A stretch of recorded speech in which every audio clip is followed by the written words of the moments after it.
Painted painless learning. તો tense બરાબર complete તમે જો ભણી ચૂક્યા હોય તો હવે આપણે નવો ટોપિક એ સ્ટાર્ટ કરીએ. બરાબર, જે ટોટલી છે એ બેઝડ ઓન ટેન્સ. બરાબર, ટેન્સ ઉપર છે એ આધારિત છે. બરાબર, ટોપિકનું નામ છે એક્ટિવ પેસિવ.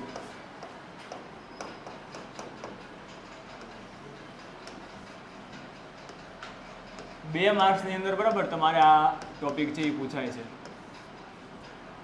એક્ટિવ અને પેસિવ છે એ તમારે કેટલા માર્ક્સમાં પૂછાય છે? 2 માર્કની અંદર. આમાં તમને શું થશે તો કે ટેન્સ છે બરાબર તમે ભણ્યા છો તેની જે સેન્ટેન્સ પેટર્ન છે, એની જે વાક્ય રચના છે એ આમાં તમને છે એ રિવાઇઝ થઈ જશે. બરાબર, એટલે ટેન્સ હજી તમારે કમ્પ્લીટ થયા જશે તો બરાબર થોડુંક એનું રિવિઝન પણ છે એ થઈ જશે. એક્ટિવ પેસિવ છે, એક્ટિવ પેસિવ અને ટેન્સ બરાબર જનરલી તમારે છે કેટલા માર્કની અંદર પૂછાય છે? 4 માર્ક્સની અંદર. બરાબર, ચેન્જ ઇન ટેન્સ અને ચેન્જ એક્ટિવ ટુ પેસિવ. બરાબર, સ્ટાર્ટ લાઈક ધીસ એવું કરીને તમને છે ઉપર પેસેજ આપવામાં આવ્યો છે.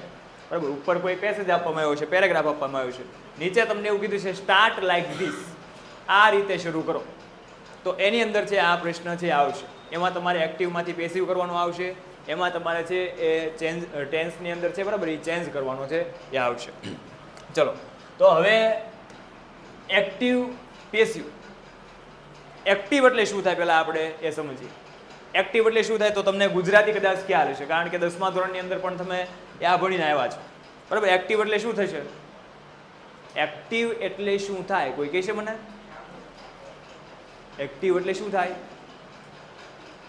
કે 10મામાં ભણ્યા હતા તો હવે વર્ષ દિવસ હોય. એક્ટિવ એટલે શું થાય? ગુજરાતીમાં એને કહેવાય કર્તરી. બરાબર, અને પેસિવ એટલે શું થાય? સરસ, બરાબર. એક્ટિવ વોઇસ અને પેસિવ વોઇસ, કર્તરી, કર્મણી. બરાબર,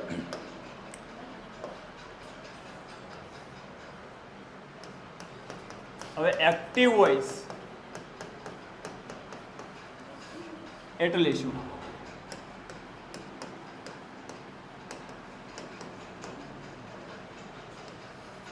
એક્ટિવ વોઇસ એટલે શું? એક્ટિવ વોઇસ તમે ઓળખશો કેમ કે આપેલો જે પેસેજ છે, આપેલો જે પેરેગ્રાફ છે એ તમને એક્ટિવમાં આપ્યો છે, તમારે કન્વર્ટ કરવાનો છે. બરાબર, તો એક્ટિવમાંથી તમારે પેસિવ કરવું પડશે. તો પહેલાં ખબર તો પડવી જોઈએ ને કે આ એક્ટિવ છે. બરાબર, તો એક્ટિવ વોઇસ એટલે શું? એક્ટિવ વોઇસ કોને કહેવાય? કહેશે કોઈ મને? કર્તરી એમ ન કહેતા, એનો મતલબ ગુજરાતી લખી નાખ્યું છે. શું? જેમાં કશું કાંઈક કાર્ય થતું હોય. બરાબર છે. બીજું કોઈ? એક્ટિવ વોઇસ એટલે શું કોઈ કહેશે? બોલો, વાંધો નહીં, ભલે ખોટું પડે, બોલો બોલો, વાંધો નહીં. હા હા, હાલે. કર્તરી વાક્ય. બરાબર, એક્ટિવ વોઇસ એટલે કર્તરી વાક્ય, એ તો આપણે લખેલું જ છે. સાચું છે કર્તરી વાક્ય, પણ એક્ટિવ વોઇસ કોને કહેવાય એમ. બરાબર, હવે એનું ગુજરાતી નથી પૂછ્યું. જો સાંભળો હવે, તેને ઓળખવાનું કેમ કે આપેલો જે પેસેજ છે, આપેલો જે પેરેગ્રાફ છે એક્ટિવ વોઇસ છે. બરાબર, એ ખબર કેમ પડે? અહીંયા ધ્યાન. જે વાક્ય છે, જે વાક્યની અંદર બરાબર કર્તાનું મહત્વ વધારે હોય, જે વાક્યની અંદર કર્તાનું મહત્વ વધારે હોય અને કર્તા છે એ વાક્યના શરૂઆતની અંદર આપવામાં આવેલા હોય એવા વાક્યને શું કહેવાય? એક્ટિવ વોઇસ કહેવાય. જે વાક્યમાં કર્તાનું મહત્વ, કર્તાનું ઇમ્પોર્ટન્સ વધારે હોય કર્મની સાપેક્ષે. બરાબર, અને વાક્યની શરૂઆતની અંદર છે એ કર્તા આપવામાં આવ્યા હોય તો એ કેવું કહેવાય? એક્ટિવ વોઇસ કહેવાય. દાખલા તરીકે આવું વાક્ય છે કે વિરાટ પ્લેઝ ક્રિકેટ ડેઈલી. વિરાટ પ્લેઝ ક્રિકેટ ડેઈલી, આવું વાક્ય છે. બરાબર, તો આપેલા વાક્યની અંદર બરાબર કરતા જે ક્રિકેટ રમવાની ક્રિયા છે એ ક્રિકેટ રમવાની ક્રિયા કોણ કરે છે? વિરાટ. મતલબ કે વિરાટ છે એ શું છે? સબ્જેક્ટ છે, કર્તા છે. બરાબર, તો આ કર્તા, આ સબ્જેક્ટ છે એ વાક્યની શરૂઆતની અંદર આપવામાં આવ્યું છે. મતલબ કે આ જે વાક્ય રચના છે એને કેવી વાક્ય રચના કહેવાય? કેવી વાક્ય રચના કહેવાય? એક્ટિવ વોઇસ કહેવાય. કેવી વાક્ય રચના કહેવાય? Active voice. આ છે એક્ટિવ વોઇસ. બરાબર, આવું વાક્ય છે કે આઈ ડ્રિંક કોફી એવરી મોર્નિંગ, આવું છે. I drink coffee every morning. બરાબર. તો આપેલા વાક્યમાં એ કોફી પીવાની ક્રિયા છે. બરાબર. ક્રિયાપદ કયું છે? ડ્રિંક. એ ક્રિયા કરનાર કોણ છે? હું. બરાબર. આઈ. તો આઈ છે એ શું છે? આ આઈ છે એ શું છે? સબ્જેક્ટ છે. બરાબર. સબ્જેક્ટ છે એ ક્યાં આપવામાં આવ્યો છે? વાક્યની શરૂઆતની અંદર આપવામાં આવ્યો છે. તો આ જે કેસ છે, બરાબર, એ એક્ટિવ છે કે પેસિવ છે? કયો કેસ કહેવાય? એક્ટિવ. બરાબર. તો એક્ટિવ વોઇસ. એક્ટિવ કોને કહેવાય ખ્યાલ પડે છે?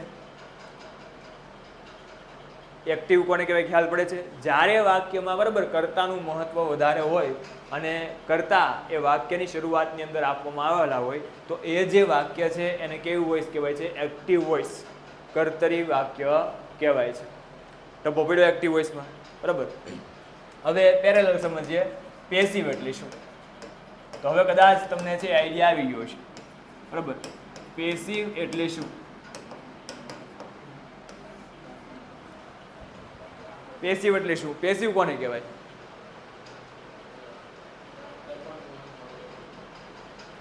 બરોબર છે. બરાબર. આમાં છે એક્ટિવમાં શું હતું? તો કે એક્ટિવ એટલે કર્તરી, એમાં કર્તાનું મહત્વ વધારે હતું. પેસિવ એટલે શું થાય? કર્મણી. તો એમાં કેનું મહત્વ વધારે હોય? કર્મનું. બરાબર. જે વાક્યની અંદર, બરાબર, ઓબ્જેક્ટ કર્તાનું મહત્વ વધારે, કર્મનું મહત્વ વધારે હોય, જે વાક્યમાં કર્મનું મહત્વ વધારે હોય અને વાક્યની શરૂઆતની અંદર એ ઓબ્જેક્ટ આપવામાં આવ્યું, વાક્યની શરૂઆતની અંદર, બરાબર, એ કર્મ આપવામાં આવેલું હોય તો એ વાક્ય રચનાને કેવી વાક્ય રચના કહેવાય? પેસિવ વોઇસ કહેવાય. બરાબર. આ વાક્ય છે જો કે વિરાટ પ્લેઝ ક્રિકેટ ડેલી.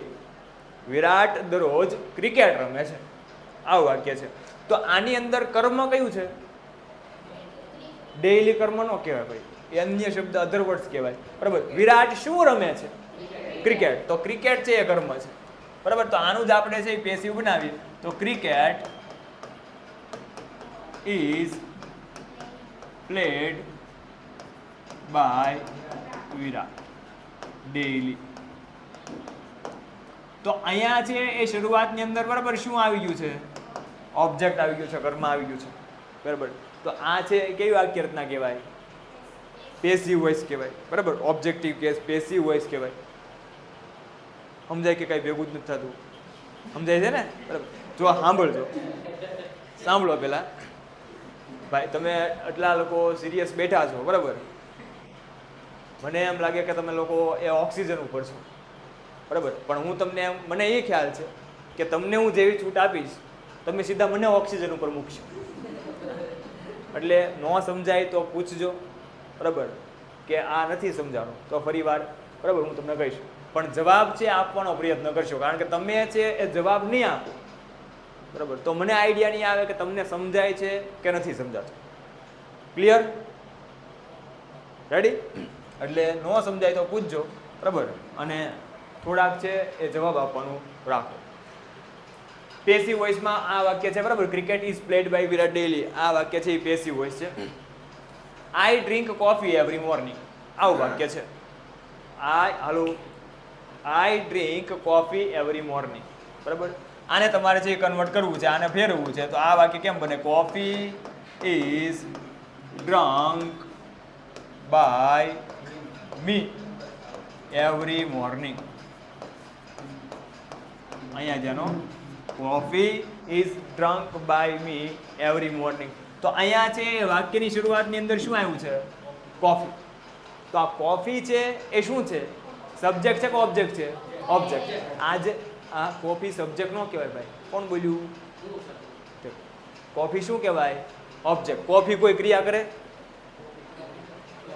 કોફી ક્રિયા ન કરે. બરાબર. હા. એટલે coffee is drunk by me every morning. બરાબર. મારા દ્વારા દરરોજ સવારમાં કોફી પીવાય છે. તો કોફી આ ઓબ્જેક્ટ છે એ વાક્યની સ્ટાર્ટિંગની અંદર, શરૂઆતની અંદર આવ્યું છે. આ કેવું કહેવાય? એક્ટિવ કહેવાય કે પેસિવ કહેવાય? પેસિવ કહેવાય. બરાબર. હવે ઘણા છે એ વિદ્યાર્થીઓ આ વસ્તુ સમજતા નથી અને પોતાની જાતે બરાબર એ રિસર્ચ કરે. આપણે આ અંદર બરાબર ઘણા બધા રિસર્ચર સાયન્ટિસ્ટ બેઠા હોય, આપણને ખ્યાલ ન હોય, આ એ ઘરનું નવું ગ્રામર ઉપજાવે બરાબર. એ શું કરે ખબર? એ કે સાહેબ સિમ્પલ છે, આમાં એ કે કાંઈ ડખો જ નથી કરવાનો. કેમ? એ કે આમાં તમે જુઓ, આમાં બાય નથી અને આમાં બાય છે. આવું ધ્યાનમાં લેવાનું નથી બરાબર. આવું ધ્યાનમાં લેવાનું. ક્યારે એવું બને? ક્યારે જો આમાં બધામાં બાય દ્વારા છે બરાબર, પછી બાય પછી કરતા મૂકવામાં આવ્યા છે. ક્યારે એવું બને કે વાક્યની અંદર કરતા જ ન હોય ને પેસિવ બને? એવું બની શકે? બની શકે કે ન બની શકે? તમને શું લાગે છે? બની શકે બરાબર, બની શકે. સાચી વાત છે. જ્યારે વાક્યમાં બરાબર એ કરતા કોણ છે, ક્રિયા કોના દ્વારા થઈ છે? Why are you laughing? એમ જ તે જ્યારે વાક્યમાં બરાબર કરતા કોણ છે, ક્રિયા કોના દ્વારા થઈ છે, એ આપણને સ્પેસિફિક ખ્યાલ ન હોય, ખબર ન હોય બરાબર. ક્યારે છે એમાં કરતા દર્શાવવામાં આવ્યા નથી હોતા, પણ એ કેસ છે બરાબર. જો શરૂઆતની અંદર કર્મ હોય તો એ કેવો કેસ કહેવાય? પેસિવ વોઇસ કહેવાય. શું કહેવાય? પેસિવ વોઇસ કહેવાય બરાબર. દાખલા તરીકે આવું વાક્ય હોય કે જો મેની terrorists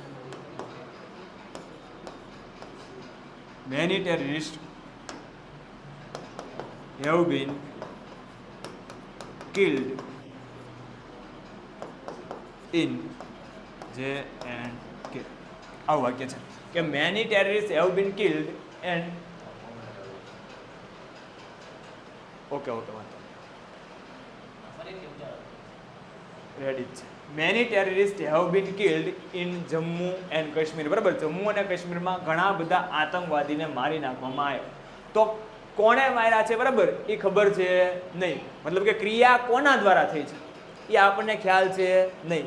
તો આમાં છે એ કરતા નથી, પણ વાક્યની શરૂઆતની અંદર જો બરાબર, હવે ઘણા પાછા કહે કે આમાં આ કરતા ન કહેવાય, આતંકવાદીને મારી નાખવામાં આવ્યા છે, પોતે ને પોતે સુસાઇડ નથી કર્યું, મતલબ કે આ ક્રિયા છે એ પોતે કરી નથી બરાબર.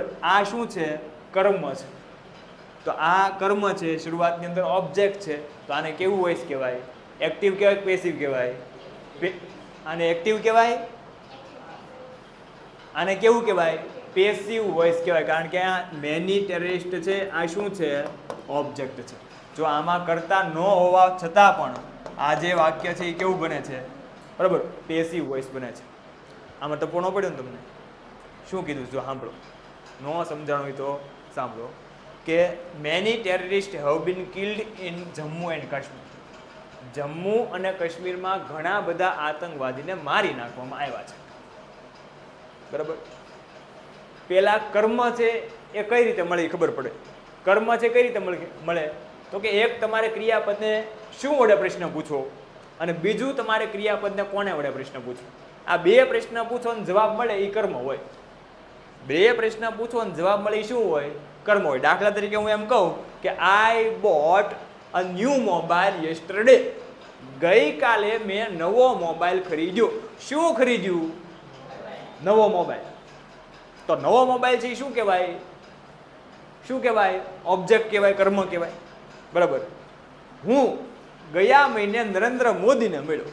ટાટો પવન આવવા માંડ્યો છે બરાબર, સપનાની વાત છે. હું ગયા મહિને નરેન્દ્ર મોદીને મળ્યો. કોને મળ્યો? નરેન્દ્ર મોદીને. તો નરેન્દ્ર મોદી શું કહેવાય? ઓબ્જેક્ટ કહેવાય બરાબર. શિક્ષકે વિદ્યાર્થીને લાફો માર્યો. વરાય જ નહીં ભાઈ બરાબર, કારણ કે વિદ્યાર્થી છે તો જ શિક્ષક છે બરાબર. બાકી અમે એકલા બેઠા બેઠા શું કરી શકીએ? કાંઈ નહીં બરાબર. તો શિક્ષકે વિદ્યાર્થીને લાફો માર્યો. શિક્ષકે કોને લાફો માર્યો? વિદ્યાર્થી. તો કર્મ કયું છે? વિદ્યાર્થી. વિદ્યાર્થી એ શું છે? કર્મ છે. લાફો મારવો એ તો શું છે? ક્રિયા છે. ટપ્પો પડે છે? હલો, સમજાય છે? સમજાય છે ને બરાબર. તો આમાં જુઓ કે many terrorist have been killed in Jammu Kashmir. Jammu અને કાશ્મીરમાં ઘણા બધા આતંકવાદીને મારી નાખવામાં આવ્યા. કોને મારી નાખવામાં આવ્યા? આતંકવાદીને. તો મેની ટેરરિસ્ટ મતલબ કે આ છે શું છે? શું છે? સબ્જેક્ટ છે કે ઓબ્જેક્ટ છે? ઓબ્જેક્ટ છે. તો જો વાક્યની શરૂઆતની અંદર ઓબ્જેક્ટ હોય તો એક્ટિવ કહેવાય કે પેસિવ કહેવાય? પેસિવ હોય. એટલે આ શું છે? Passive voice. એક્ટિવ વોઇસ કોને કહેવાય ને પેસિવ વોઇસ કોને કહેવાય એ આઈડિયા આવે છે? સમજાય છે તમને? સમજાય છે ને? ઓકે. આ બાજુ એક્ટિવ વોઇસ કોને કહેવાય? તો કે જેમાં કર્તાનું મહત્વ વધારે હોય અને કર્તાનું સ્થાન વાક્યની શરૂઆતની અંદર હોય. Active voice. પેસિવ વોઇસમાં શું શરૂઆતની અંદર હોય? ઓબ્જેક્ટ કર્મ હોય. તો એ કેવું કહેવાય? Passive voice. એટલું ક્લિયર ને? એક્ટિવ કોને કહેવાય, પેસિવ કોને કહેવાય? હલો, ચલો હવે એક્ટિવનું પેસિવ કેવી રીતે થાય એની આપણે વાત કરવાની છે. બરાબર.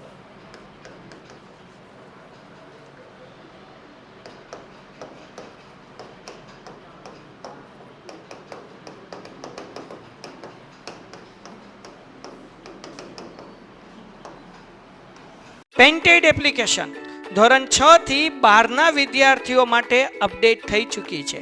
આ એપ્લિકેશનમાં શું છે? બધા જ વિષયના વિડીયોઝ છે. ગુજરાતની બેસ્ટ ફેકલ્ટી દ્વારા લાઈવ લેક્ચર્સ છે. આઈએમપી પ્રશ્ન છે, ટેસ્ટ સિરીઝ છે અને ગુજરાતના તમામ વિદ્યાર્થીઓ સાથે તમે તમારી કમ્પેરિઝન કરી શકો છો. ગેમિફિકેશન છે અને બીજું ઘણું બધું. તો તમે એપ્લિકેશન ડાઉનલોડ ન કરી હોય તો ડિસ્ક્રિપ્શનમાં લિંક આપી છે. હમણાં જ પ્લે સ્ટોર ઉપર જાઓ અને એપ્લિકેશન ડાઉનલોડ કરો. ઘરે બેઠીને સરસ મજાનું ગુજરાતની જોરદાર ફેકલ્ટી સાથે ભણો, સારા માર્ક્સે પાસ થાઓ. How to change active to passive. બરાબર. એક્ટિવનું પેસિવ કેવી રીતે થાય? તો આના કેટલાક સ્ટેપ છે એ તમારે યાદ રાખવાના છે. બરાબર. આરામથી છે તમે કોઈ પણ વાક્યનું છે એ એક્ટિવનું શું કરી શકશો? પેસિવ કરી શકશો. બરાબર. તો પહેલું સ્ટેપ, આઈડેન્ટિફાય ધ સબ્જેક્ટ. બરાબર. કર્તાને ઓળખો. વાક્યમાં રહેલા એ કર્તા કોણ છે એ કર્તાને તમારે ઓળખવાના છે. પહેલું સ્ટેપ છે. આ તો બધાને આવડે, કારણ કે આ નાના છોકરાના પપ્પાને આવડે. બરાબર. નાના છોકરાને તો આવડે, સાથે સાથે એના પપ્પાને પણ આવડતું, કારણ કે બરાબર એ જોઈએ ત્યાં જ ખબર પડી જાય. કર્તા કઈ રીતે મળી? તો ખ્યાલ ને, જે વ્યક્તિ ક્રિયાનો કરનાર છે અથવા ક્રિયા જેના પર આધારિત છે એ શું છે? કર્તા છે. બરાબર. એટલે પહેલું સ્ટેપ એ વાક્યમાં રહેલા કર્તાને તમે ઓળખો. આ પહેલું સ્ટેપ છે. બરાબર. નંબર 2, વાક્યમાં રહેલા કર્મને ઓળખો. બરાબર. બીજું સ્ટેપ કયું છે? વાક્યમાં રહેલા કર્મને ઓળખો. કર્મને ઓળખવા માટે બરાબર મેં તમને હમણાં સમજાવ્યું કે 2 પ્રકારના પ્રશ્ન તમારે કરવાના. બરાબર. હાલો, કર્મને ઓળખવા માટે તમારે ક્રિયાપદને 2 પ્રકારના પ્રશ્ન કરવા પડે. બરાબર. એક તો ક્રિયાપદને તમે શું વડે પ્રશ્ન પૂછો તો પણ કર્મ મળે, અને ક્રિયાપદને કોને વડે પ્રશ્ન પૂછો તો પણ શું મળે? કર્મ મળે. બરાબર. આપણે વાક્ય જોયું કે ગઈકાલે મેં મોબાઈલ ખરીદ્યો. તો શું ખરીદ્યું? આ ઘણા પાછા પ્રશ્ન પૂછ્યો, શું મોબાઈલ? તો જવાબ ન મળે. પ્રશ્ન પૂછવાનો છે. પ્રશ્ન કોને પૂછવાનો છે? તમારે ક્રિયાપદને. તો ખરીદવું એ ક્રિયા છે. બરાબર. તો ખરીદવું એ ક્રિયાપદ થયું. ટપ્પો પડે છે કે નથી પડતો? નથી પડતો. ગઈકાલે મેં મોબાઈલ ખરીદ્યો, આવું વાક્ય છે. એમાં ક્રિયા કઈ થઈ? ખરીદવાની ક્રિયા થઈ. તો ખરીદ્યો શબ્દ છે એ શું કહેવાય? ક્રિયાપદ કહેવાય, કારણ કે ક્રિયા દર્શાવતું પદ એને શું કહેવાય? ક્રિયાપદ. હવે શું ખરીદ્યું? બરાબર. ક્રિયાપદને તમારે પ્રશ્ન પૂછવાનો કે શું ખરીદ્યું? જવાબ શું મળ્યો? મોબાઈલ. તો મોબાઈલ છે એ શું છે? કર્મ છે. બરાબર. હું ગઈકાલે નરેન્દ્ર મોદીને મળ્યો. તો નરેન્દ્ર મોદીને મળ્યો તો મળવાની ક્રિયા થઈ. બરાબર. કોને મળ્યો? નરેન્દ્ર મોદીને. બરાબર. તો નરેન્દ્ર મોદી છે એ શું કહેવાય? એ શું કહેવાય? વાક્યનો કર્મ કહેવાય. બરાબર. ઘણીવાર વાક્યમાં છે એ કર્મ 1 પણ હોય, ઘણીવાર વાક્યમાં છે એ કર્મ 2 પણ હોય, અને ઘણીવાર વાક્યમાં કર્મ ન પણ હોય. તો જે વાક્યમાં કર્મ ન હોય બરાબર તો એનું પેસિવ બને નહીં. બરાબર. તેણી હસે છે. બરાબર. તેણી હસે છે. She is smiling. શું હસે છે? જવાબ મળે? ન મળે. કોને હસે છે? જવાબ મળે? ન મળે. મતલબ શું છે કે વાક્યમાં ઓબ્જેક્ટ જ નથી. બરાબર. એટલે ઘણીવાર વાક્યમાં 1 કર્મ હોય, ઘણીવાર વાક્યમાં 2 કર્મ હોય, ઘણીવાર ઓબ્જેક્ટ કર્મ ન પણ હોય. તો જે કેસની અંદર ઓબ્જેક્ટ ન હોય, કર્મ ન હોય, એનું બરાબર એ પેસિવ બને નહીં, એનું કર્મણી બને નહીં. બરાબર. 2 કર્મ હોય એવું વાક્ય લઈ. બરાબર. કે ગઈકાલે મને મારા પપ્પાએ 500 રૂપિયા આપ્યા. સમાવટ થઈ ગઈ. ગઈકાલે મને મારા પપ્પાએ 500 રૂપિયા આપ્યા. શું આપ્યું? 500 રૂપિયા. એક કર્મ છે, બરાબર. કોને આપ્યા? કોને આપ્યા? કોને? મને, બરાબર. તો મને એટલે કે મી, અને બરાબર 500 રૂપિયા 5000 રૂપીસ, બરાબર, સોરી 500 રૂપીસ. તો એ શું છે? ઓબ્જેક્ટ છે. બે કર્મવાળું વાક્ય છે. ટપ્પો પડે છે કે નહીં? બરાબર. એટલે પહેલું સ્ટેપ કર્તાને ઓળખો. કર્તાને કેમ ઓળખવા એ ખબર ન પડે તો વાક્યમાં એ ક્રિયાપદ પહેલા, બરાબર, વાક્યમાં ક્રિયાપદ કે સહાયકારક ક્રિયાપદ પહેલા છે એ કરતા હોય, અને પ્રશ્ન પૂછવાનો થાય, બરાબર. તો કોણ અથવા કોણે, કોણ અથવા કોને વડે તમે પ્રશ્ન પૂછો તો જે જવાબ મળે એ શું મળે? કર્તા મળે, બરાબર. કે હું અંગ્રેજી ભણાવું છું. કોણ અંગ્રેજી ભણાવે છે? હું, બરાબર. હું શું થયો? કર્તા થયો, બરાબર. ભિખારીએ મને પૂછ્યું, બરાબર. ભિખારીએ મને પૂછ્યું. તો કોણે પૂછ્યું? ભિખારી, બરાબર. તો ભિખારી શું કહેવાય? શું કહેવાય? હાલો, શું કહેવાય? કર્તા કહેવાય. રેડી? બે સ્ટેપ ક્લિયર. વાક્યમાં રહેલા કર્તાને ઓળખવું, અને બીજું વાક્યમાં રહેલા કર્મને ઓળખવું, બરાબર. હવે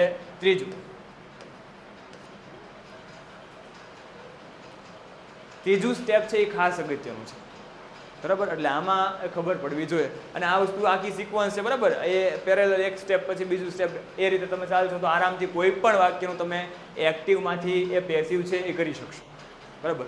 ત્રીજું સ્ટેપ કયું છે? તો કે એ સ્વેપિંગ છે, બરાબર. કર્તાને તમારે કર્મના સ્થાને લઈ જવાનું છે, બરાબર. કર્તાને તમારે ક્યાં લઈ જવાનું છે? કર્મના સ્થાને. અને કર્મને તમારે ક્યાં લાવવાનું છે? કર્તાના સ્થાને. હવે આપણે આમાં, બરાબર, એ આમથી આમ કરી નાખીએ તો ચાલે નહીં. એના પણ કેટલાક રૂલ્સ રેગ્યુલેશન હોય, બરાબર. તો કર્તાને તમે ક્યાં લઈ ગયા? કર્તાને આપણે ક્યાં લઈ ગયા?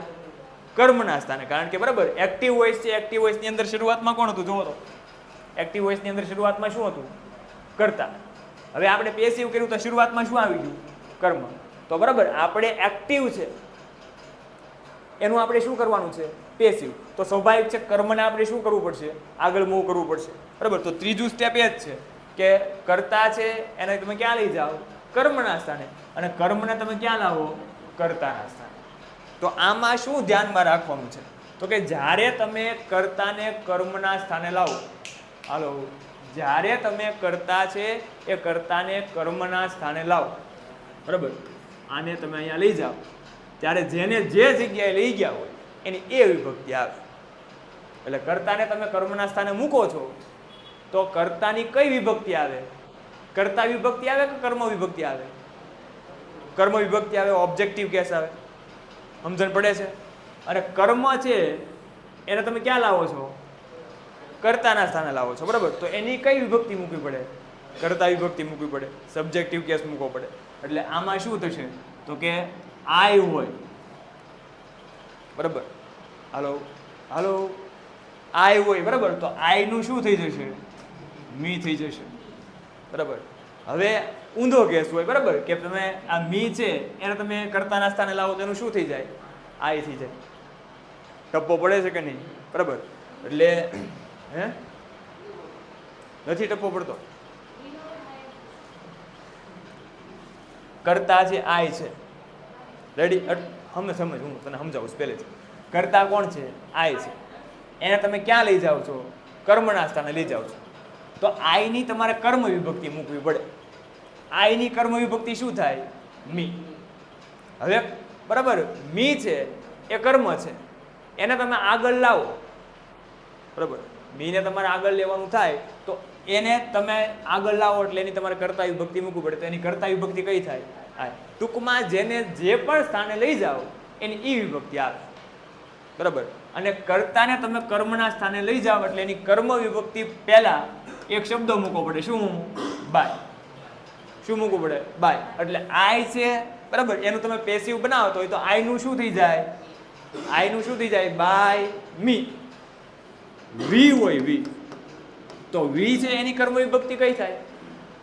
બીજું જે બરાબર તમે પ્રોનાઉનનું કોષ્ટક ભણ્યા છો બરાબર, પ્રોનાઉનનું કોષ્ટક ભણ્યા છો એમાં પહેલી જે લાઈન છે એ સબ્જેક્ટિવ કેસ છે. હાલો, પહેલી જે લાઈન છે એ કેવી છે? સબ્જેક્ટિવ કેસ છે. બીજી જે લાઈન છે એ ઓબ્જેક્ટિવ કેસ છે, કર્મ વિભક્તિ છે બરાબર. તો આ વી છે એ કર્તા છે, એને તમે કર્મના સ્થાને લઈ જાઓ તો એની કર્મ વિભક્તિ મૂકવી પડે. વીની કર્મ વિભક્તિ શું થાય? બરાબર, અસ, અને અસ પહેલા શું મૂકવું પડે? બાય. એટલે બરાબર વીનું શું થઈ જશે? By us. યુ છે તો યુની કર્મ વિભક્તિ કઈ થાય? યુની કર્મ વિભક્તિ કઈ થાય? યુઝ થાય બરાબર. અને એની પહેલા બાય, સાથે નો બોલતા બાયુ. હા, ઘણા બધા હારવાર બોલે કે બાયુ, નો કહેવાય ભાઈ બરાબર. હા, યુ છે, યુની કર્મ વિભક્તિ શું થાય? યુ, અને એની પહેલા બાય એટલે શું થઈ જાય? બાયુ. હા બરાબર. હી છે, હીની કર્મ વિભક્તિ કઈ થાય? હિમ, અને એની પહેલા શું આવે? બાય એટલે એનું થઈ જાય બાય. જો ઓક્સિજન શરૂ કર્યો ધીમે ધીમે બરાબર. સી છે તો એનું શું થઈ જાય?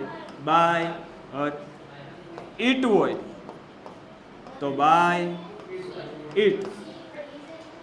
હા, સી છે એની કર્મ વિભક્તિ કઈ આવે? પ્રોનાઉનનું કોષ્ટક તમે ભણેલા બરાબર. સી છે એની કર્મ વિભક્તિ કઈ આવે? સી, હર, હર, હર્ષ, હર્ષેલ બરાબર. તો સી છે એની કર્મ વિભક્તિ હર આવે, અને એની પહેલા બાય એટલે સીનું શું થઈ જાય? By her. હવે સર્વનામનું કોષ્ટક ન આવડતું હોય બરાબર, તો અહીંયા તમને ખબર હોવી જોઈએ કે સી છે એની કર્મ વિભક્તિ શું થાય? હર થાય બરાબર. અને એ જાણવા માટે તમારે શું ભણવું પડે? પ્રોનાઉન સર્વનામ ભણવા પડે. તો એકવાર જે કોષ્ટક વાંચી લેજો બરાબર. ઈટ છે તો ઈટ છે એની કર્મ વિભક્તિ ઈટ પોતે, અને એની પહેલા શું આવે? બાય એટલે ઈટનું શું થઈ જાય? By it. ધે હોય ધે બરાબર, તો ધેની કર્મ વિભક્તિ શું થાય? ધેમ, અને એની પહેલા બાય એટલે ધેનું શું થઈ જશે?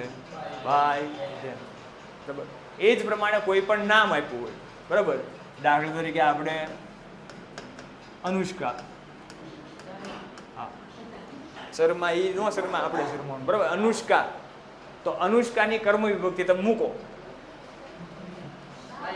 અનુષ્કાની કર્મ વિભક્તિ શું થાય? અનુષ્કા પોતે જ રહે, નામ છે એની કર્મ વિભક્તિ નામ પોતે જ રહે, એની પહેલા બાય બરાબર. એટલે અનુષ્કા બાય એવું ન કહેવાય. હા, કે અનુષ્કા બાય બરાબર, એ ભલે બાય થઈ ગઈ પણ બાય આપણે જે આમાં ધ્યાનમાં રાખવાનું છે. એટલે શું થઈ છે? બાય અનુષ્કા. રેડી? ત્રીજું સ્ટેપ છે એ આ છે, કર્તાને તમારે કર્મના સ્થાને લઈ જવાનું છે, અને કર્મને કર્તાના સ્થાને લાવો બરાબર. જેને જે સ્થાને લઈ જાઓ એની એ વિભક્તિ આવે. એટલે આઈ નું થઈ જાય બાય મી, વી નું થઈ જાય બાય અસ, યુ નું થઈ જાય બાય યુ, હી નું થઈ જાય બાય હિમ, સી નું બાય હર. હળવા હળવા હળવા. ઈટ નું થઈ જાય બાય ઈટ, અને તેનું બાય ધેમ.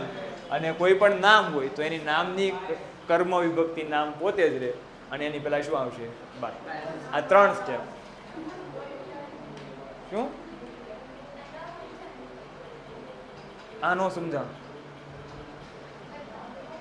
કર્તા કર્મ નો સમજાણું? એટલે આ નો સમજાણું કે ત્રીજું સ્ટેપ નો સમજાણું? જો અહીંયા લખીએ.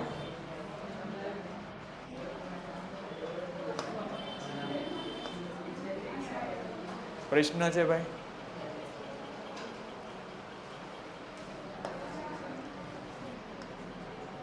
આવું વાક્ય છે કે હી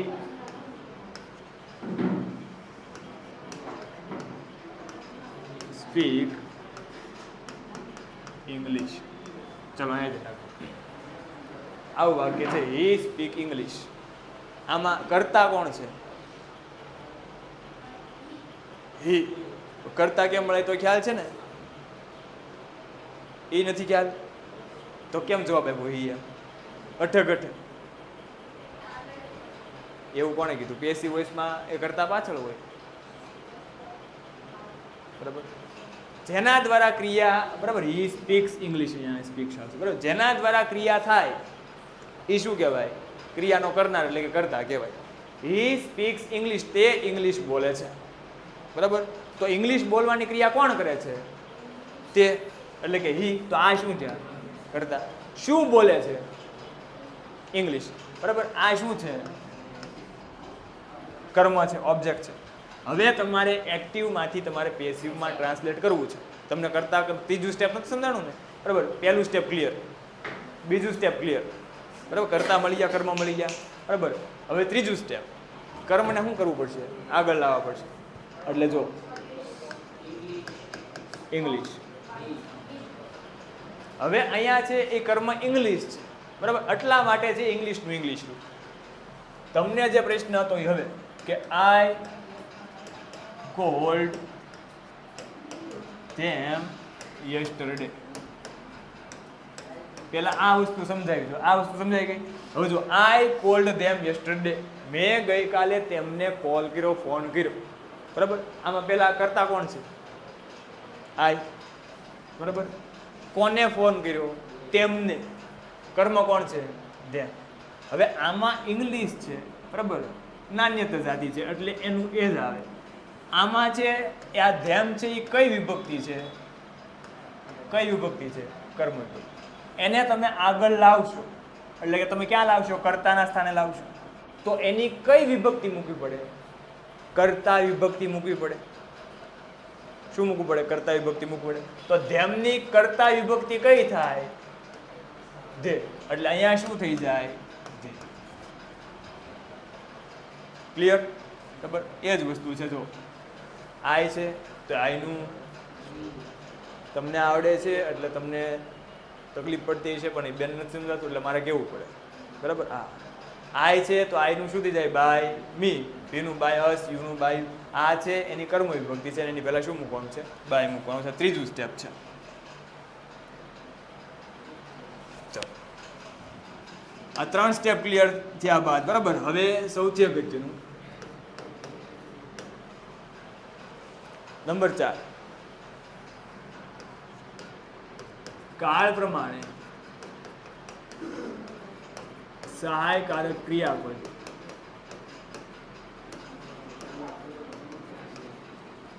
મૂકવા. કાળ પ્રમાણે છે આપણે શું મૂકવાનું હોય? સહાયકારક ક્રિયાપદ છે એ મૂકવું પડે, બરાબર. મતલબ કે વર્તમાન કાળ હોય તો એના સહાયકારક ક્રિયાપદ, એના હેલ્પિંગ વર્બ કયા આવે? વર્તમાન કાળના હેલ્પિંગ વર્બ કયા આવે? વર્તમાન કાળના સહાયકારક ક્રિયાપદ હેલ્પિંગ વર્બ કયા આવે? ટુ બી ના રૂપે એના હેલ્પિંગ વર્બ છે ને, બરાબર. કયા આવે? એમ ઈ પેલા એ જાગ મારો ભાઈ જાગ. વર્તમાન કાળના હેલ્પિંગ વર્બ કયા આવી? કે ભૂતકાળ, બરાબર. જાગેલો જ છે. વર્તમાન કાળના હેલ્પિંગ વર્બ સહાયકારક ક્રિયાપદ કયા આવે ભાઈ? એમ ઇઝ આર. ભૂતકાળના કયા આવે? વોઝ અને વેર, બરાબર. ભવિષ્યના કયા આવે? વિલ અને શેલ. રેડી? તો એ કાળ પ્રમાણે તમારે સહાયકારક ક્રિયાપદ છે એ મૂકવા પડે ભાઈ. તને એને ખબર જ છે, તું વચ્ચે નહીં. ચાલો, કાળ પ્રમાણે, બરાબર, એ સહાયકારક ક્રિયાપદ મૂકવા. પછી પેસિવ વોઇસમાં એ ક્રિયાપદનું છે એ V3, બરાબર. પેસિવ વોઇસમાં ક્રિયાપદનું V3 એટલે કે ભૂત કૃદંતનું રૂપ તમારે છે એ મૂકવાનું હોય, બરાબર. ક્રિયાપદનું V3 મૂકવું અને લાસ્ટમાં અન્ય શબ્દો જોડવા. આટલા સ્ટેપ છે, બરાબર. પેલું કર્તા ઓળખવાનું, બીજું કર્મ મેળવવાનું, બરાબર. ત્રીજું સ્વેપિંગ, કર્તાને કર્મના સ્થાને, કર્મને કર્તાના સ્થાને, બરાબર. એની જે વિભક્તિ હોય, બરાબર, કર્તાને તમે કર્મના સ્થાને લઈ જાઓ તો એની કર્મ વિભક્તિ મૂકવી, એની પહેલા બાય, બરાબર. એટલે આ રીતના ફેરફાર થશે. પછી કાળ પ્રમાણે શું મૂકવાનું? સહાયકારક ક્રિયાપદ. પછી પેસિવ વોઇસની અંદર એ બધે જ એ ક્રિયાપદનું કયું રૂપ આવે છે? V3, એટલે V3 મૂકવાનું. અને અન્ય શબ્દ છે એ જોડવાના. બરાબર. હવે આપણે એક એક કાળ પ્રમાણે છે એ પેસિવ વોઇસ છે બરાબર એ જોતા જઈએ. તો પહેલાં આપણને એક્ટિવ વોઇસની વાક્ય રચના છે એ યાદ હોવી જોઈએ. પહેલાં આપણે સિમ્પલ ટેન્સ એટલે કે સાદો વર્તમાન કાળ એનું આપણે એક્ટિવમાંથી પેસિવ છે જોવાનું છે. અહીંયા જેનો સિમ્પલ ટેન્સ બરાબર સાદો વર્તમાન કાળ એનું તમે એક્ટિવમાંથી પેસિવ કઈ રીતે કરશો? તો એક્ટિવ વોઇસ છે એ આપણને ખ્યાલ છે કારણ કે તમે બધા કાળ ભણી ગયા છો. એક્ટિવ વોઇસની વાક્ય રચના સિમ્પલ પ્રેઝન્ટ ટેન્સની કોઈ કહેશે મને? તો કઈ રીતે કાળ તમે ભણ્યા છો? એક્ટિવ વોઇસની વાક્ય રચના સિમ્પલ પ્રેઝન્ટ ટેન્સ.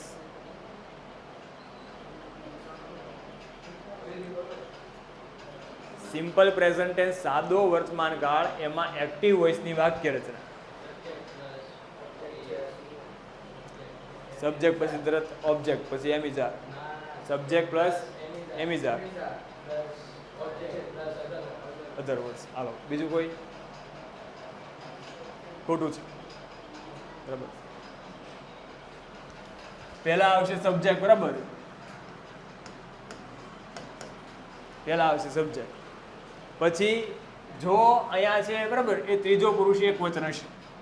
આના ઉપર આધાર રાખે છે. અહીંયા ધ્યાન રાખવું. સબ્જેક્ટ બરાબર થર્ડ પર્સન છે એ સિંગ્યુલર હશે એટલે કે જો સબ્જેક્ટ છે હી શી ઇટ કે એક વચન નાઉન હોય સિંગ્યુલર નાઉન હશે. જો સબ્જેક્ટ છે હી શી ઇટ કે સિંગ્યુલર નાઉન હોય એક વચન નામ હોય તો ત્યાં છે એ ક્રિયાપદનું છે એસ કે ઈએસ ફોર્મ આવે. શું આવે? ક્રિયાપદનું એસ કે ઈએસ ફોર્મ. ક્યારે? જ્યારે સબ્જેક્ટ છે હી શી ઇટ કે કોઈ એક વચન સિંગ્યુલર નાઉન હોય ત્યારે. બરાબર. જો છે એ સબ્જેક્ટ હી શી ઇટ ન હોય અને સબ્જેક્ટ આઈ વી યુ દે કે પ્લુરલ નાઉન હોય બહુવચન નાઉન તો છે ત્યાં છે એ ક્રિયાપદનું કયું રૂપ આવે? મૂળ રૂપ આવે. પછી આવે કર્મ બરાબર અને પછી આવે અન્ય શબ્દો અધર વર્ડ્સ. તમને આ ગુજરાતીમાં બોલું છો એટલે તકલીફ પડે છે એવું નથી ને કાંઈ? બરાબર. હા તો કહેજો. ગુજરાતી મીડિયમ છો તો વાંધો કોણ શું સમજાવું ફરીથી આમાં?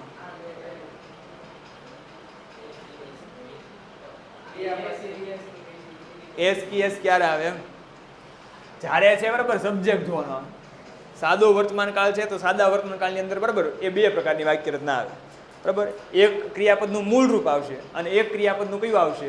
એસ કે એસ વળરૂપ. તો એસ કે એસ વળરૂપ ક્યારે આવે?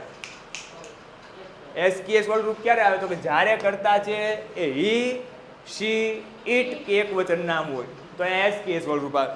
દાખલા તરીકે હું તને એમ કહું બરાબર કે ધ સન બરાબર તો અહીંયા છે એ રાઇઝ મૂકું કે રાઇઝિસ મૂકું? શું આવશે? સન રાઇઝિસ. કારણ કે ધ સન છે એ કેવું નાઉન કહેવાય? એક વચન નામ છે એટલે ક્રિયાપદનું કયું રૂપ આવશે? એસ કે ઈએસ વાળું. બરાબર. જો અહીંયા એમ આવું કે આઈ કોફી તો અહીંયા ડ્રિંક મૂકું કે ડ્રિંક્સ મૂકું? શું આવશે? ડ્રિંક. કારણ કે અહીંયા છે એ સબ્જેક્ટ કોણ છે? આઈ છે. બરાબર. એટલે આ બે પ્રકારની એ સેન્ટેન્સ પેટર્ન આવશે. બરાબર. જો કરતા હી શી ઇટ કે એક વચન નામ હોય તો એસ કે એસ વાળું ફોર્મ આવશે. બરાબર. અને જો કરતા છે એ આઈ વી યુ દે બહુવચન નામ હોય બરાબર તો ક્રિયાપદનું છે એ કયું રૂપ આવશે? મૂળ રૂપ. અહીંયા છે એસ કે ઈએસ વાળું. હવે આને તમારે બરાબર એ પેસિવની અંદર છે એ કન્વર્ટ કરવું છે. આની હવે તમારે આને પેસિવની અંદર કન્વર્ટ કરવું છે બરાબર. તો પહેલા એ શું કરવું પડે? તો કે જે ઓબ્જેક્ટ છે કર્મ છે એને શું કરવું પડે? આગળ લાવવા પડે. બરાબર. તો અહીંયા શું થઈ જશે? કર્મ. કાળ કયો છે? વર્તમાન કાળ. તો વર્તમાન કાળના સહાયકારક ક્રિયાપદ મૂકવા પડે. બરાબર. તો વર્તમાન કાળના સહાયકારક ક્રિયાપદ કયા છે? તો કે એમ ઇઝ અને આ પછી કીધું એ પ્રમાણે કે પેસિવ તમે જ્યારે કરો ત્યારે એમાં એ ક્રિયાપદનું કયું રૂપ મૂકવું પડે? V3 મૂકવું પડે. કયું રૂપ મૂકવું પડે? V3, બરાબર. એટલે ક્રિયાપદનું V3 ફોર્મ. કર્તા છે, બરાબર, એ કર્તાની જગ્યાએ શું થઈ જાય? બાય થઈ જાય, બરાબર. એને પછી છે એ કર્તા મૂકવા પડે. બાય પછી શું મૂકવું પડશે? કર્તા. અને અન્ય શબ્દ છે એ અન્ય શબ્દ તમારે એઝ ઇટ ઇઝ છે એ મૂકવા પડે. તો પડે છે. ટૂંકમાં છે સાદા વર્તમાનકાળની અંદર તમે બરાબર જે સ્ટેપ યાદ રાખ્યા છે એમાં આટલી વસ્તુ તમને ખબર હોવી જોઈએ ખાસ તો. ચાલો અહીંયા જ નાખો વાક્ય જોઈએ એટલે થોડોક આઈડિયા આવશે. તમને સમજાતું જ નથી કાંઈ તો તમે આમ રિએક્શન એવા આપો છો બરાબર, કાંઈ ખબર જ નથી પડતી. એ હવા કેટલા છે આમાં કાંઈ સમજાતું જ નથી. કહી દેજો હો તમે તારે. હા ભાઈ સમજાય છે? હે હમણાં એ આવશે બરાબર. હા થોડુંક ચાલી જાય ને બરાબર પછી હું ક્વેશ્ચન પૂછું. થોડુંક સમજાય ને બરાબર, હમણાં એ 100% થઈ જશે બરાબર. ચાલો અહીંયા આવી જાય. અહીંયા જ હાલો. આવું વાક્ય છે જુઓ. હાજી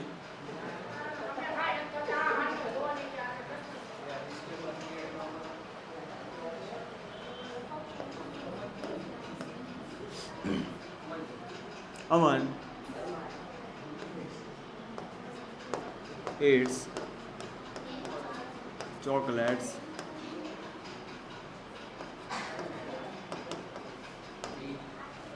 ડેલી અથવા રેગ્યુલરલી, બરાબર.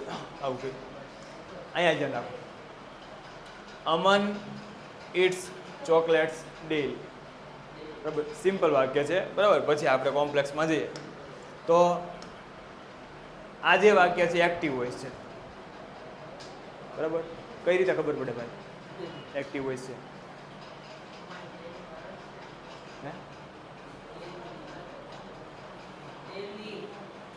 હું ડેલી આ વાક્ય એક્ટિવ વોઇસ છે એ કઈ રીતે ખ્યાલ પડે? આવે જવાબ આપો.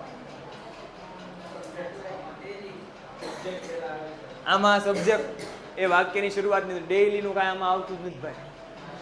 ડેઈલી શું છે? અધર વર્ડ છે, અન્ય શબ્દો છે બરાબર. આમાં કરતા છે સબ્જેક્ટ કોણ છે? અમન. હવે આને તમારે બરાબર પેસિવમાં કન્વર્ટ કરવું છે. અહીંયા જ્યાં આને તમારે પેસિવમાં કન્વર્ટ કરવું છે બરાબર. તો પહેલા એ સબ્જેક્ટ મળી ગયા, પછી ઓબ્જેક્ટ ઓળખો બરાબર. શું છે ઓબ્જેક્ટ? ચોકલેટ. હવે ત્રીજું સ્ટેપ કયું છે? ટ્રાન્સફરનું બરાબર. તો પહેલા શરૂઆતની અંદર શું આવી જશે? ચોકલેટ્સ. હવે જો બરોબર એમ જ છે. ચોકલેટ છે બહુવચન છે તો એના આધારે બરાબર પેસિવમાં તમારે સહાયકારક ક્રિયાપદ મૂકવા પડશે. શું મૂકવું પડશે? એમ ઇઝ કે આર. બહુવચન છે તો શું આવશે? આર. ચોકલેટ્સ બહુવચન છે બરાબર એટલે શું આવશે? આર. Chocolates are. ક્રિયાપદ છે એ ક્રિયાપદનું શું મૂકવું પડે બરાબર? તો કે V3 મૂકવું પડે. એમ ઇઝ આર પછી ક્રિયાપદનું શું મૂકવું પડે? V3. તો ઈટ છે એનું ત્રીજું રૂપ શું થશે? Eaten. Chocolates are eaten. Aman છે એની કરતા કર્મ વિભક્તિ અમન અને એની પહેલા બાય એટલે બાય અમન ડે. રેડી? વાક્ય સમજાણું બરાબર. ચાલો આ વાક્ય છે બરાબર એ તમારે ટ્રાન્સલેટ કરવાનું છે.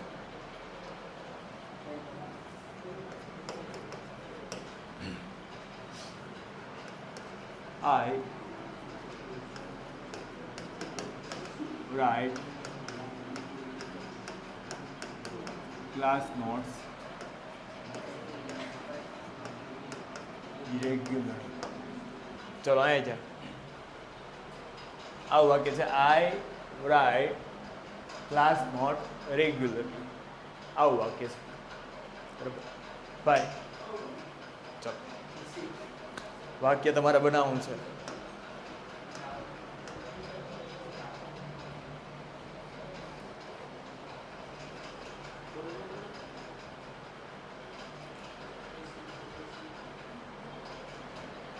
કેટલાને આ વાક્ય આવડે છે?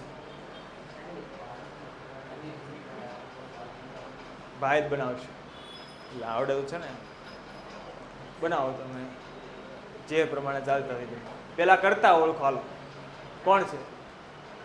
આય, બરાબર. સબ્જેક્ટ મળી ગયા. ઓબ્જેક્ટ, ઓબ્જેક્ટ શું છે આમાં? ક્લાસ નોટ, બરાબર. તો ત્રીજું સ્ટેપ, ઓબ્જેક્ટને પહેલા લાવો. શું આવશે પહેલા? Class note.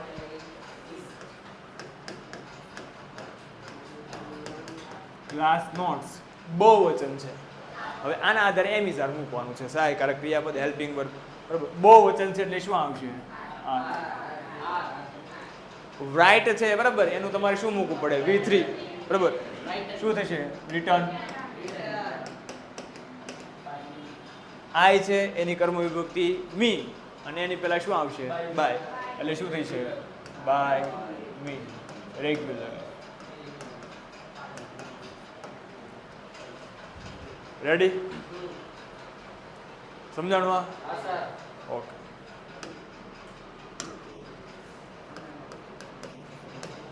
હજી એક, બરાબર. હવે આમાં રેન્ડમલી ગમે એને પૂછશો, ફરજિયાત એ જવાબ આપવો પડશે. રેડી?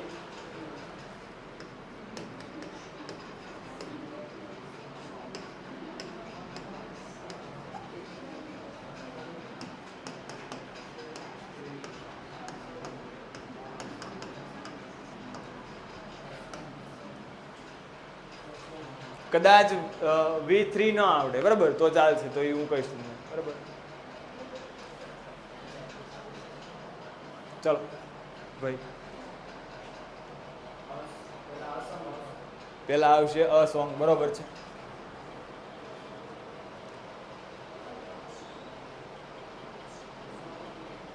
પેલા અ સોંગ હાલો આપણે મૂકી દીધું. A song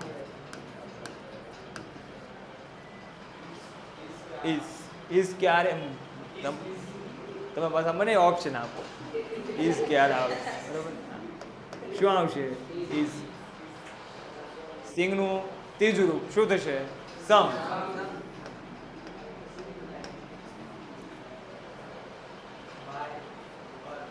by her.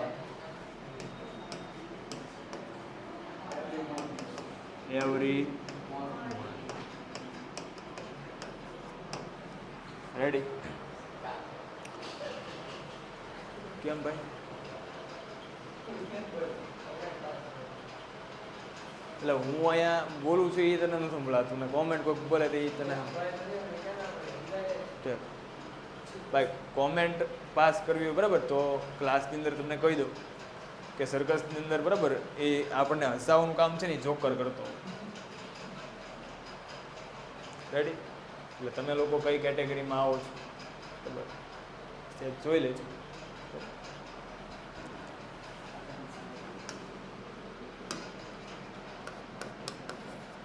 ચલો, આ બધા એવા સેન્ટેન્સ હતા, બરાબર, કે જેમાં એક જ કર્મ હોય. હવે એક એવું સેન્ટેન્સ લઈએ, બરાબર, કે જેમાં એ બે કર્મ હોય, બરાબર. તો બે કર્મ વાળું સેન્ટેન્સ છે એનું પેસિવ કઈ રીતે બનશે એ જોઈ લઈએ, બરાબર.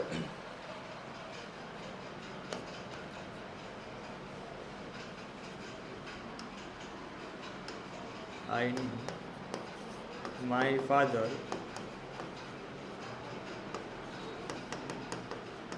gives me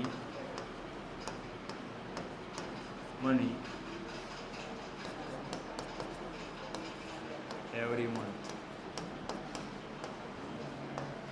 આવું વાક્ય છે, બરાબર. My father gives me money every month, બરાબર. હવે આમાં એ બે કર્મ છે,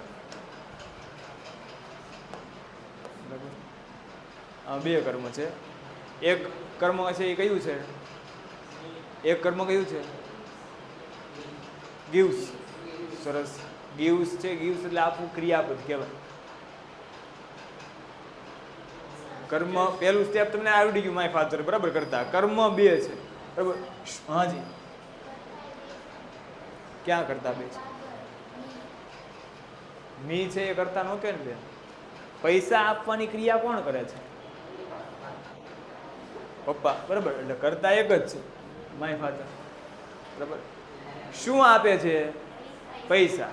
આ એક. કોને આપે છે? મી, મને. બે કર્મ છે. હવે આવું હોય, બે કર્મ હોય, બરાબર, ત્યારે શું કરવાનું? તો બે માંથી કોઈ પણ કર્મને તમે મુખ્ય કર્મ લઈને વાક્ય બનાવી શકો. બરાબર. આપણે બે રીતે તમને શીખવાડી કે આ તમે મી લીધું હોય તો કઈ રીતે બને અને મને લીધું હોય, બરાબર, તો કઈ રીતે બને. મની છે, આપણે કર્મ લઈએ પહેલા તો મની. પૈસા છે એ તમને ખ્યાલ હશે, બરાબર, કે પૈસા છે તો પૈસાને હંમેશા છે એ એક વચન ગણવામાં આવે છે, કારણ કે એનું શું ધ્યાનમાં લેવામાં આવે છે? એનો જથ્થો, બરાબર, એ ધ્યાનમાં લેવામાં આવે છે. એવું કેમ? એ કોઈ કહેશે મને? પૈસાને એક વચન શું કામ લેવામાં આવે? જથ્થો, એનો જથ્થો કેમ ધ્યાનમાં લેવામાં આવે? હે, ગણી શકાય તો એનો જથ્થો થોડો ધ્યાનમાં લેવામાં આવે. બોલો. આપણે છે જ્યારે બરાબર આવું બોલ્યા કે my father gives me money every month, મારા પપ્પા દર મહિને, બરાબર, મને પૈસા આપે છે. તો આપણે પૈસા કહીએ છીએ, નહીં કે આપણે એમ કહીએ છીએ, બરાબર, કે 100 રૂપિયાની 100 નોટો આપે છે, કે 100 રૂપિયાની 1000 નોટો આપે છે, કે 1000 રૂપિયાની 5 નોટો આપે છે. આપણે આવું બોલતા નથી. આપણે એના માટે જનરલ શબ્દ વાપરીએ છીએ, બરાબર, કે પૈસા. તો એ છે એ શું દર્શાવે છે? જથ્થો દર્શાવે છે, બરાબર. એટલા માટે એ છે એને હંમેશા કેવું ગણવામાં આવે છે? એક વચન ગણવામાં આવે છે. એટલે અહીંયા શું આવશે?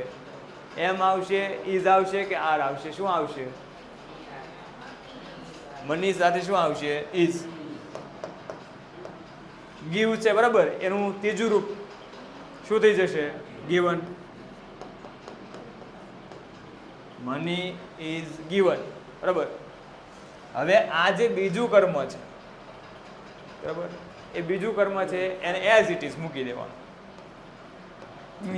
પણ પેસિવ બનાવતી વખતે જ્યારે બીજું કર્મ છે, બરાબર, એ જો સજીવ હોય, બરાબર, કોઈ વ્યક્તિ હોય, એના માટે સર્વનામ વપરાતું હોય તો એની પહેલા ટુ મૂકવાનું. એટલે અહીંયા શું થઈ જશે? To me. આ ટુ શું કામ મૂક્યું એ ખ્યાલ પડે, બરાબર. અહીંયા છે એ કર્મ, બીજું કર્મ છે એ મી છે, બરાબર, વ્યક્તિ માટે વપરાય છે, એટલા માટે શું મૂક્યું? ટુ. એટલે money is given to me, બરાબર. બાય છે એ બાય મૂકીને કરતા મૂકો એટલે શું આવશે? બાય માય ફાધર એવરી મંથનું એવરી મંથ. રેડી છે? હવે આપણે એ આ ઓબ્જેક્ટ છે, બરાબર, મી છે, એને આપણે એ મેન ઓબ્જેક્ટ તરીકે લઈને વાક્ય બનાવીએ. જો અહીંયા ધ્યાન રાખજો. તો મી છે એ કઈ જગ્યાએ છે? ઓબ્જેક્ટ ફોર્મમાં છે. એને આપણે આગળ લાવવા છે, એટલે કયા ફોર્મમાં લાવવા પડશે? સબ્જેક્ટિવ કેસની અંદર લાવવા પડશે. તો મીનો સબ્જેક્ટિવ કેસ, બરાબર, એની કર્તા વિભક્તિ કઈ થશે? મીની કર્તા વિભક્તિ કઈ થશે? આય, બરાબર. આપણે હમણાં જોયું હતું તો આય. હવે શું મૂકવાનું છે? એમ ઇઝ ગાર. તો આય સાથે સ્વાભાવિક છે શું આવશે? એમ, બરાબર. ગીવનું ત્રીજું રૂપ ગીવન.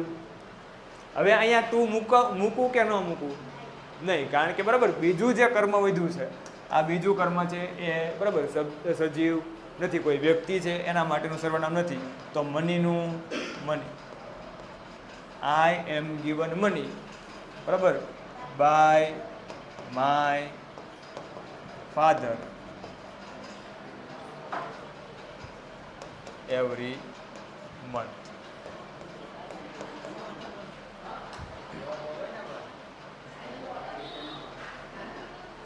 પેન્ટેડ એપ્લિકેશન ધોરણ 6 થી 12ના વિદ્યાર્થીઓ માટે અપડેટ થઈ ચૂકી છે. આ એપ્લિકેશનમાં શું છે? બધા જ વિષયના વિડીયોઝ છે. ગુજરાતની બેસ્ટ ફેકલ્ટી દ્વારા લાઈવ લેક્ચર્સ છે.